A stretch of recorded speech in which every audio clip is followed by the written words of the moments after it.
पाकिस्तान में कुछ ना कुछ ऐसा हो जाता है कि लगता ये है कि हम नॉर्मल एक फंक्शनिंग स्टेट की तरह से काम नहीं कर रहे हैं। जब कौमी असम्बली और सेनेट में आखिरी हफ्ता 10 रोज़ के अंदर कोई 70 के करीब कवानीन पास हुए तो उस वक्त भी हम बार बार ये सवाल उठाते थे कि 15 लोग बैठे हुए हैं हाउस के अंदर और 1 घंटे के अंदर 30 कवानीन पास कर दिए। तो ये अंगूठा छाप वाला तरीका तो था, ये पार्लिमानी तरीका नहीं था जहाँ एक एक बिल के ऊपर बहस होनी ज़रूरी थी। फिर मैंने शाहिद खाकान अब्बासी का एक इंटरव्यू सुना, बहुत सारे यूनिवर्सिटियों के बिल उसमें से पास हुए थे। तो शाहिद खाकान अब्बासी ने कहा कि 15 करोड़ से लेकर 25 करोड़ रुपए तक ये सुनने में आ रहा है कि रिश्वत ली कुछ लोगों ने वो बिल पास करवाने के लिए। ये सिटिंग जो गवर्नमेंट थी उसका हिस्सा थे शाहिद खाकान अब्बासी, प्राइम मिनिस्टर की पार्टी से उनका ताल्लुक़ था।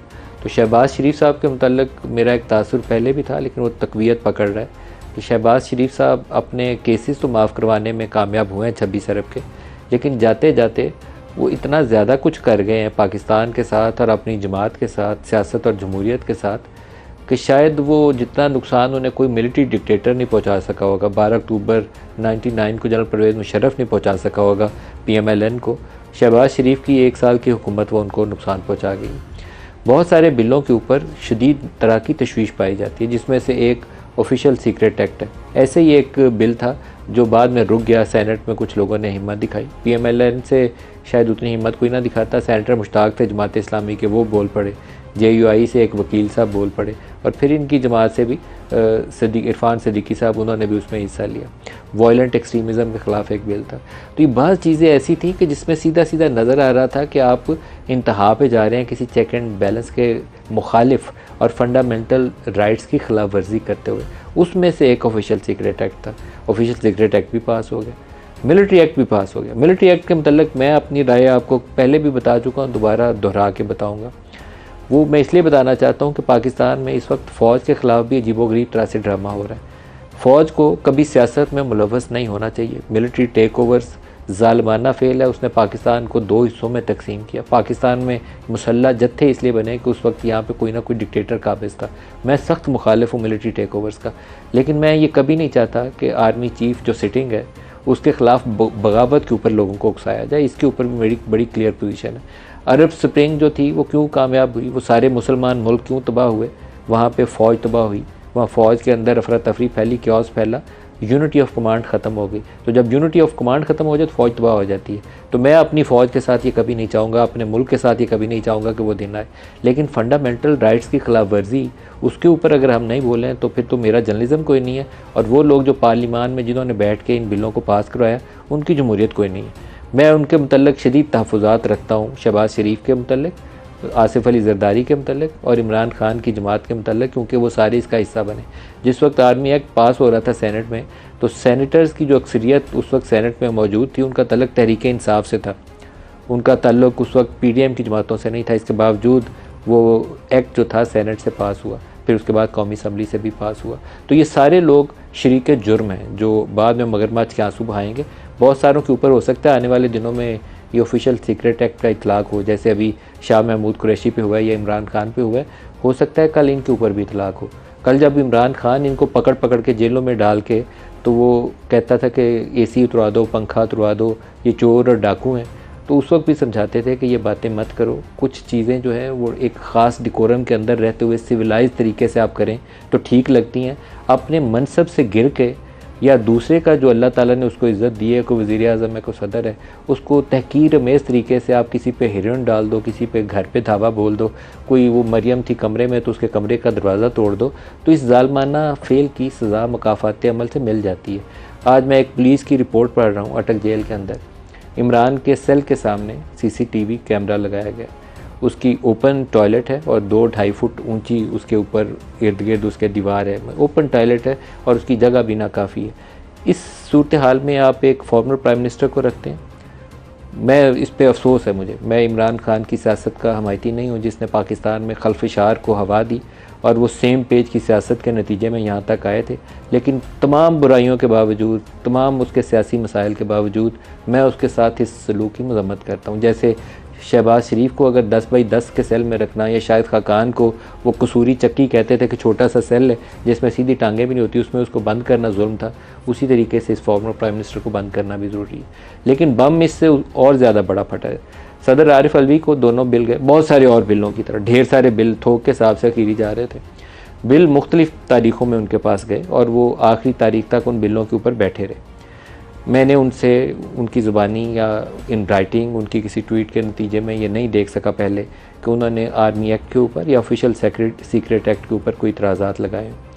लेकिन जिस वक्त शाह महमूद कुरैशी की गिरफ़्तारी हुई उसके बाद एक ट्वीट सामने आया जिसमें सदर साहब ने कहा कि मैं अल्लाह को हाजिर नाजिर जानकर कहता हूँ कि मैंने इनके ऊपर दस्तखत नहीं किए और मैंने अपने स्टाफ को कहा था कि इनको बग़ैर दस्तखत के वापस कर दें, और वो कर सकते हैं बाई लॉ। ये नहीं है कि वो जो चीज़ कह रहे हैं वो लॉ के अंदर प्रोवाइडेड नहीं है, वो वापस कर सकते हैं। लेकिन वो कहते हैं मेरे स्टाफ ने ऐसा नहीं किया। आज उन्होंने अपने सेक्रेटरी की तब्दीली के हवाले से भी लिखा और फिर आखिरी लाइन के अंदर उन्होंने माफ़ी मांगी है उन लोगों से कि जिनको इस एक्ट के नतीजे में, आई थिंक कि प्रेसिडेंट साहब एज्यूम कर रहे हैं कि एक्ट बन चुका है, जिनको इस एक्ट के नतीजे में सज़ा मिलेगी या उनके साथ ज़्यादती होगी। अब ये बड़ा इंटरेस्टिंग ट्विस्ट है। सदर साहब उस लॉ को पहले दिन भी वापस कर सकते थे और उन 10 रोज़ के अंदर किसी भी वक्त वापस कर सकते थे।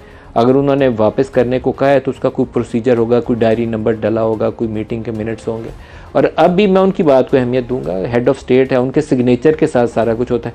किसी सज़ाए मौत के मुजरिम को सज़ा की माफ़ी मिलनी होना तो पाकिस्तान में सिर्फ एक बंदा माफ़ करता है उसको, वो सदर पाकिस्तान है, वो दस्तखत करता है, माफ़ी मिल जाती है। प्रेसिडेंशियल पार्डन जो है किसी सज़ा की माफ़ी की।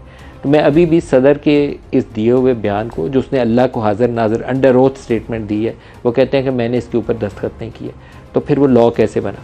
ये एक ऐसा अचंबा है जिसका मेरे पास कोई जवाब नहीं। पाकिस्तान के जितने इंटरनेशनल कोवेनेंट्स होते हैं वो गवर्नमेंट तो करती है एज एग्जेक्टिव अथॉरिटी, लेकिन प्रेसिडेंट की मोहर बिलों को बिल बनाती है, कवानीन बनाती है, उसको वो शक्ल देती है जिसके तहत हम एक फंक्शनिंग स्टेट है।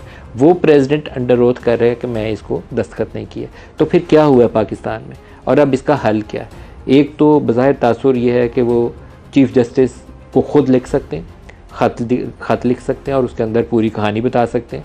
अपने स्टाफ के ख़िलाफ़ इंक्वायरी के लिए FIA से रजू कर सकते हैं और प्रेसिडेंट साहब 186 आर्टिकल के तहत एक रेफरेंस बनाकर वो भी सुप्रीम कोर्ट ऑफ पाकिस्तान को भेज सकते हैं। और मुख्तलिफ सियासी जमातें भी फंडामेंटल राइट्स की बुनियाद पर भी और सदर आरिफ अलवी के इस बयान की बुनियाद पर भी सुप्रीम कोर्ट जा सकती हैं, जहाँ हो सकता है फिर उनका ओथ या उनकी टेस्टमनी जो है इस चीज़ को एक ख़त्मी शक्ल दे। लेकिन हम एक ऐसे क्योस में आ गए हैं, right in the middle of that तूफ़ान, जिसके अंदर बाहर कैसे निकलना ये वाज़े नहीं है। तो अल्लाह पाक से रहम मांगना चाहिए कि पाकिस्तान के हालात बेहतर हो। मैंने एक बुज़ुर्ग हैं उनसे यही बात कही तो उन्होंने कहा कि क्या तौबा कर लिया पाकिस्तानी कौम ने कि अल्लाह ताला रहम करना शुरू कर दे? मैं एकदम खामोश हो गया। तो उन्होंने कहा कि ये जो पीरों के घरों में, ये मैं लफ्ज़ हैं, वो बुज़ुर्ग शख्सियत हैं, वो कहते हैं पीरों के घरों में जो बच्चियों की इज़्ज़त लूटी जा रही है, उनके साथ जुल्म हो रहा है, जो जजों के घरों में बच्चियों के साथ जुल्म हो रहा है, तो उसकी क्या माफ़ी मांग ली है इस कौम ने? मेरे पास उसका जवाब में कोई अल्फाज नहीं थे, इसलिए मैं खामोश रहा हूँ। अपने मेहमानों से पूछेंगे कि क्या हम माफ़ी तलब करने के भी काबिल ये कौम है या नहीं रहेगी।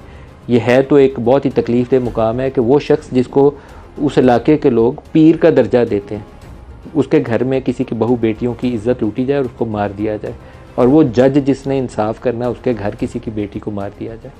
आज जो हमारे साथ प्रोग्राम में शुरका हसन रज़ा पाशा साहब हैं, मारूफ मारे कानून है, इसके अलावा आबिद शेर अली साहब PMLN से, पलवशा खान पीपल्स पार्टी से हमारे साथ है। सबको खुशामदीद कहता हूँ।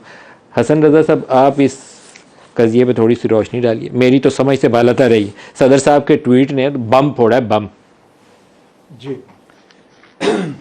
ये अब किसकी क्या हैसियत क्या है, ये क्या हुआ और क्या हैसियत है इसकी? सदर साहब का ट्वीट 3 हिस्सों पे मुश्तमिल है। पहला है एक अल्लाह को हाजिर नाजर जान के कहते हैं कि मैंने दस्तखत नहीं किए। उस पार्ट की हद तक ठीक है, उन्होंने दस्तखत नहीं किए। अगला जो पार्ट है वो ये है कि मुझे आज पता चला कि ये कानून बन चुके हैं। इस पे मेरी रिजर्वेशन है कि आज यानी आफ्टर 24 आवर्स आपको उसके बाद पता चला, जबकि आपका मीडिया सेल मौजूद है, जिस मनसब पे आप हैं, पूरा एक इस्टेब्लिशमेंट है आपके पास, और आपको पता है कि इस किस्म की जो शख्सियात होती हैं जिनका अगर उनके महकमे से मुतल्लिका या उनके मैनेजमेंट से मुतल्लिका कोई चीज़ होती है तो वो फ़ौरन उनको पहुँचाई जाती है विदाउट एनी डिले। सदर साहब